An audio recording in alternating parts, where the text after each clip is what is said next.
Dízimo. Será que a gente precisa dar dízimo ainda em pleno 2026? Novo Testamento? Essa é a pergunta que todo mundo se faz, né?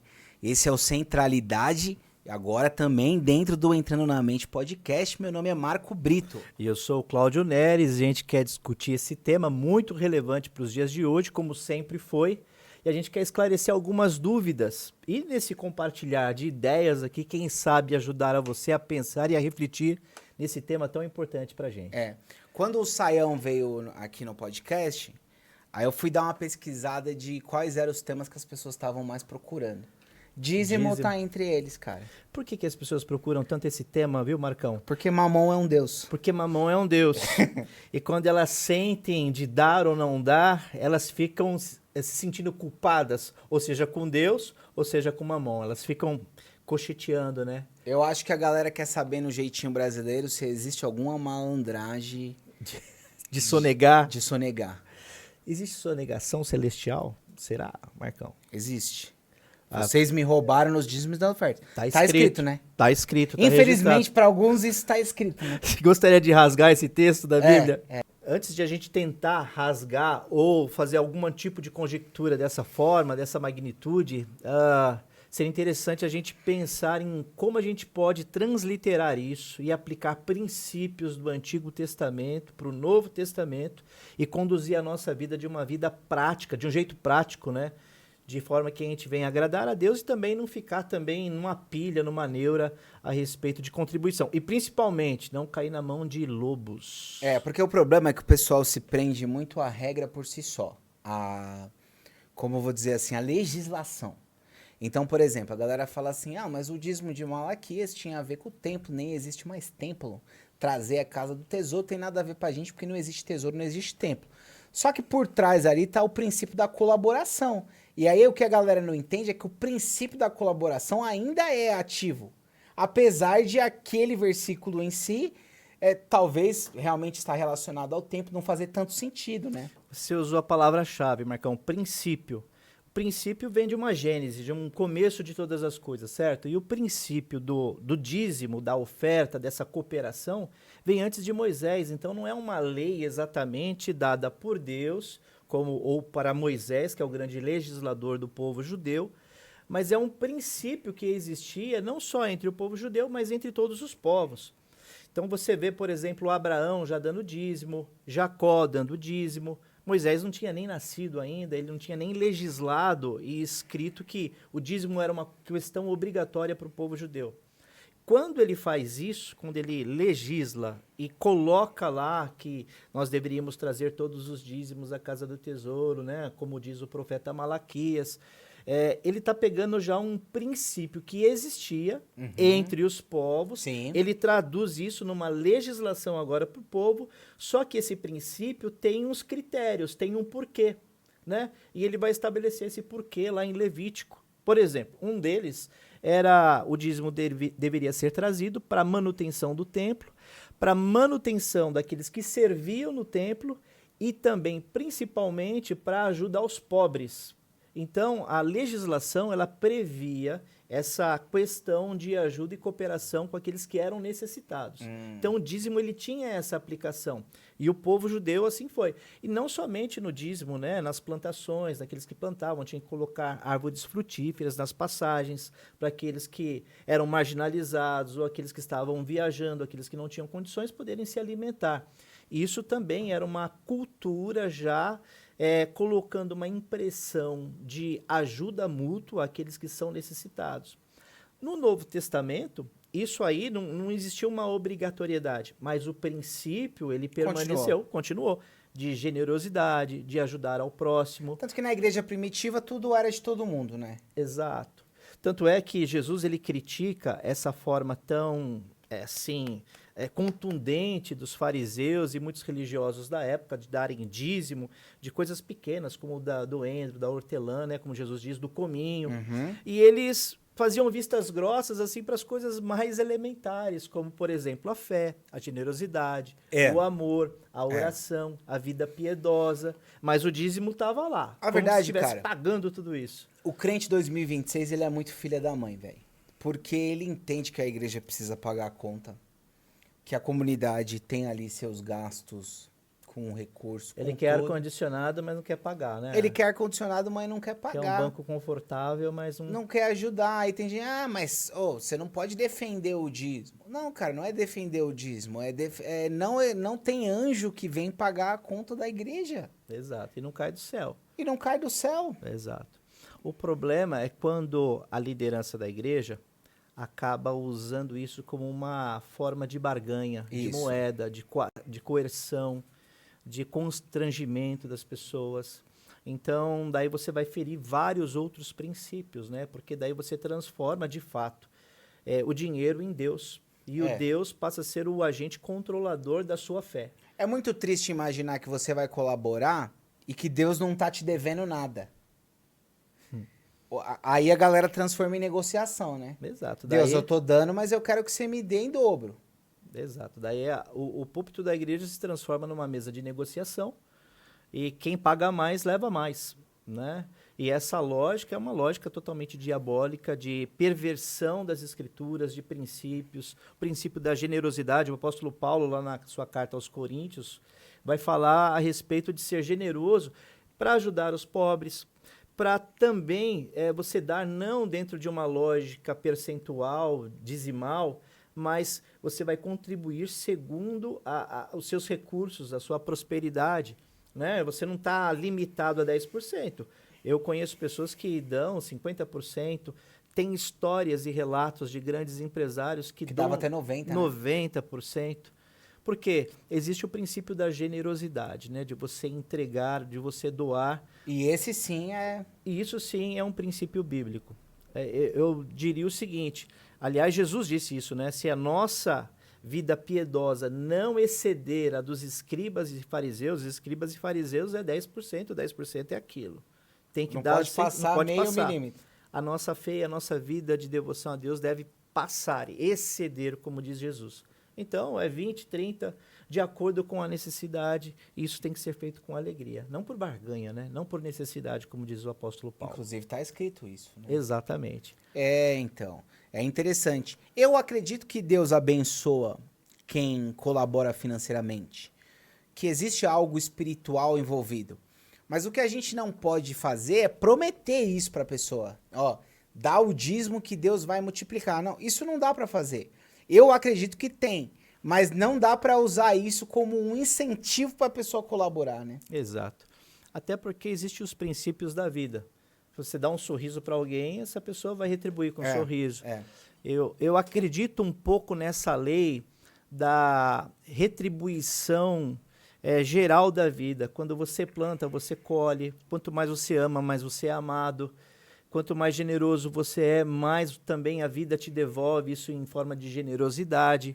Ou seja, a gente não pode ser como tem aquele grande exemplo, aquela grande metáfora do Novo Testamento, que é uma geografia do Lago Uli, do Mar Vermelho e do Mar Morto, né? Então, tudo que sai lá do Monte Hermon vai descendo, descendo, formando o grande Mar Vermelho, que tem peixe, tem vida. Quando chega no Mar Morto, aliás, ele tem esse nome de morto, porque a água não sai dali. Então, toda sujeira, todo detrito que vem dos montes lá, do Monte Hermon, vai parar lá no Mar Morto. E ele não tem vida, ele é cheio de sal, cheio de sujeira. Ou seja, ali no Mar da Galileia, que está no meio disso tudo, tem vida, porque tudo que ele recebe, ele devolve, ele entrega. O Mar Morto, ele só recebe, portanto, ele está morto. E é assim todo aquele que é avarento, todo aquele que ele tem a contenção, ele é um sádico retentivo, né? Ou seja, ele não acaba doando, não acaba entregando a vida, não é generoso. E quando se trata de comunidade, que é o corpo de Cristo, então é necessário que todos distribuam, repartam as suas posses, o seu recurso, aquilo que a gente tem para entregar no momento. Um garoto tinha, por exemplo, alguns pães e alguns peixes. E o que aconteceu com aquilo? Nas mãos de Jesus. É isso que acontece também nas nossas vidas, quando a gente entrega de forma voluntária, olhando e visando aquele que está necessitado. Então, eu acredito que o dízimo ele é importante, mas ele tem que ser aplicado dentro dos princípios certos e coerentes com a lógica de Cristo, não com a lógica de Mamon. Não é uma moeda de barganha que a gente usa para comprar Deus, né? Ó, agora o Centralidade vai ser postado toda terça-feira, 7 da manhã. Porque eu quero que as pessoas que estão indo trabalhar, estão no metrô e tal, já tenham o episódio ali. Então eu já vou deixar programado, aquilo que tá gravado, terça, 7 da manhã. Tá no YouTube do Entrando na Mente e também nas plataformas de áudio ali do próprio Centralidade Podcast, tá bom? Toda terça, 7 da manhã, sempre sobre um tema diferente.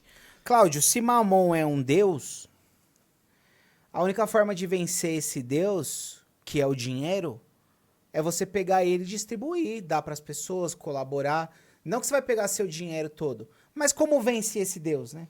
Subjugando ele, não vivendo na lógica dele. Porque ele é um Deus com D minúsculo, até porque ele não entrega aquilo que ele promete. Ele não traz satisfação, não traz contentamento. Ao contrário, ele te leva para a sepultura. Ele te leva para a sepultura, ele vai tirando a sua vida, ele vai te minando, vai te Sua fazendo saúde, vai perdendo família, vai perdendo, enfim, tudo que você tem de valor na sua vida é perdido pelo dinheiro. Grande frase do Dalai Lama, né? Que o que impressiona nos homens é eles perderem saúde atrás de dinheiro e depois perderem o dinheiro atrás de saúde. É exatamente isso que acontece. Então, esse Deus, um D minúsculo, chamado Mamon, conhecido biblicamente, que é aquele que gere a sua vida em prol dos recursos, então esse Deus ele tem que ser subjugado. Você não pode viver na função dele. O dinheiro é importante? É claro que é importante. Você paga os seus boletos, mano. Tem que pagar as suas contas, pagar aquilo que você usufrui da vida. Porém, ele não pode te controlar, não pode te dirigir. Irmãos que não se falam porque um deve uma quantia pro outro. Pois é. O dinheiro separa famílias. Inclusive, quando morre o pai, na hora da divisão ali das paradas, mano, sai até morte. Né? Tem um pastor amigo meu, conhecidíssimo, ele diz o seguinte, ele era advogado. Ele falou, quando a pessoa tá namorando, tá noivando, casou, é meu bem.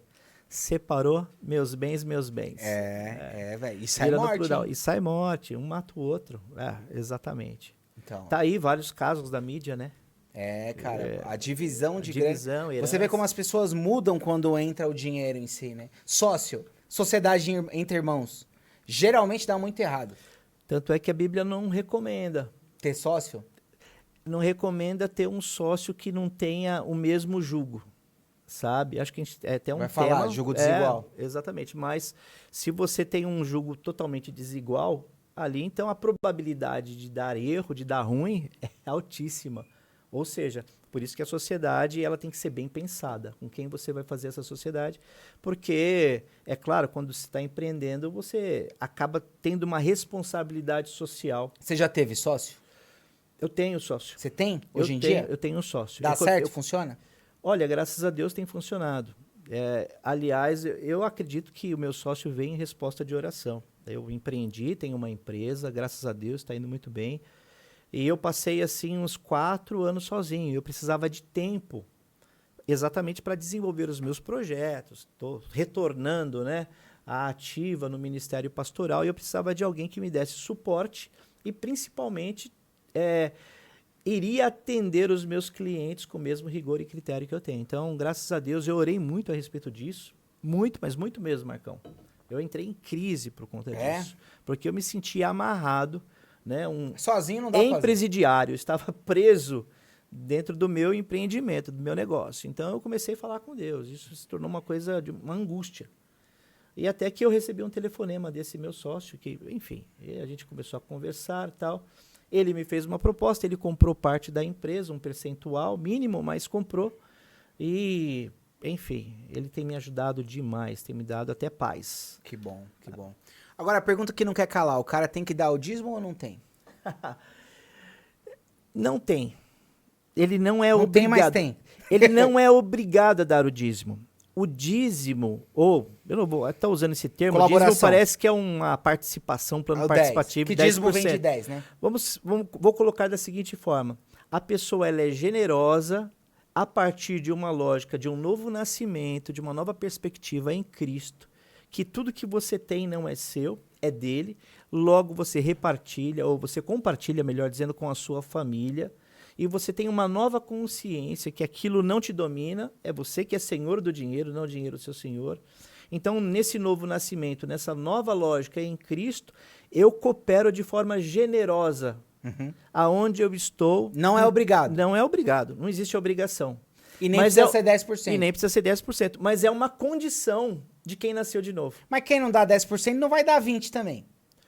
É assim, os caras reclamam, mas não tem uma ideia melhor. Você tem uma ideia melhor pra propor do que os 10%? Eu tenho um membro, né, de uma igreja que eu pastoreava antigamente, ele tinha essa dificuldade. Ele não dava dízimo e ele não concordava muito, mas ele queria, porque ele se sentia culpado. Até porque a esposa cobrava... Ele não concordava com o dízimo?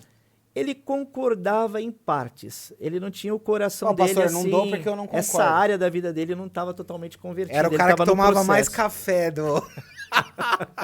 da escola dominical. E ele chegou para conversar comigo, né? Ele falou, o que eu faço? Porque eu quero me converter nessa área, mas eu não consigo. A minha consciência não entrou nesse propósito ainda, mas minha esposa me cobra. Eu me sinto culpado também. Na hora do dízimo, todo mundo entrega alguma coisa e eu fico travado. Eu falei, cara, ele não dava nada, era 0%. Mas ele era um cara piedoso. Eu falei, cara, essa parte da sua vida...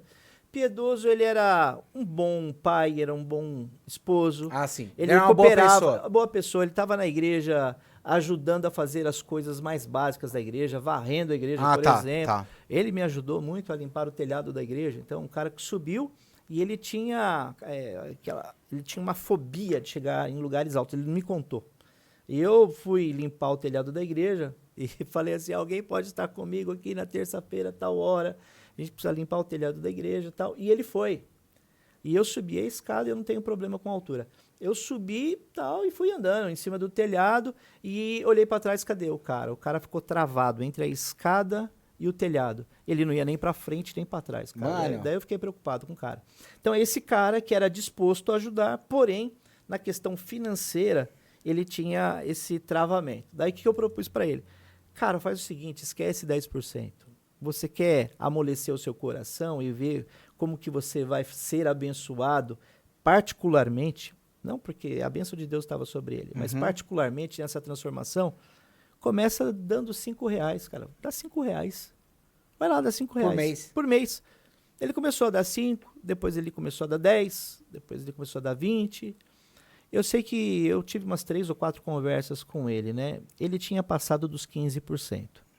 E não fez falta para ele. E ele falou, ele não tinha carro zero, cara. É uma coisa, olha, na nossa igreja é uma igreja reformada, é uma igreja que não barganha, que não fala de dízimo. Aliás, até alguns membros cobram. Não fala de oferta. Não fala de oferta. Mas esse cara foi dessa forma. Ele falou, pastor, incrível. E hoje eu estou dando 15% do meu dízimo. Eu nunca tive carro zero. Conquistei um carro zero porque tudo que eu dava na igreja eu também reservava para mim. Ele nunca fazia uma reserva. Como ele começou a dar R$5 na igreja, separava 5 para ele. 10, 20, 30, 10% para ele, 10% na igreja. Ele foi fazendo essa lógica, né? Meio que de José do Egito, separando uma parte do salário dele. Que o judeu faz isso. Que o judeu faz isso, muito bem. Por isso são bem ricos. É. E o brasileiro não tem essa cultura. E ele começou a imprimir isso. Cara, e gerou riqueza para ele. Ele foi abençoado através da colaboração. Exatamente. E o brasileiro, ele não é tão disciplinado com rigor financeiro. A questão do dízimo, por exemplo, nos Estados Unidos, eu conheço bem as igrejas lá, já viajei umas 4 vezes para lá, fiz conferências, então conheço muito o universo cristão. Para eles não é uma dificuldade. Tanto é que as igrejas são riquíssimas, eles são generosos, né? Até porque eles entendem que não tem que ter esse apego, né? Não é uma questão para eles. No Brasil, com o brasileiro, que já tem poucos recursos e não é disciplinado, isso se torna uma questão muito difícil. Olha, não falando do que está na Bíblia, mas de experiências pessoais, né? Uma vez Deus ele me deu uma compreensão de que a pessoa que não dá dízimo, ela não está em pecado nem fazendo nada errado, mas ela tem um problema de caráter. Eu vejo o dízimo como uma questão ética. Assim como você, quando participa de um grupo e tem um rateio ali para fazer um churrasco, se você não colaborar com aquele churrasco não é ético, se você não colaborar com a comunidade que você participa e desfruta, você não está sendo ético. Não é um problema espiritual, é um problema ético também. Então, na verdade, o que essas pessoas que não dão o dízimo têm é não ter ainda um senso de comunidade, de colaboração, do papel de cada um dentro da comunidade. Então não são nem questões espirituais.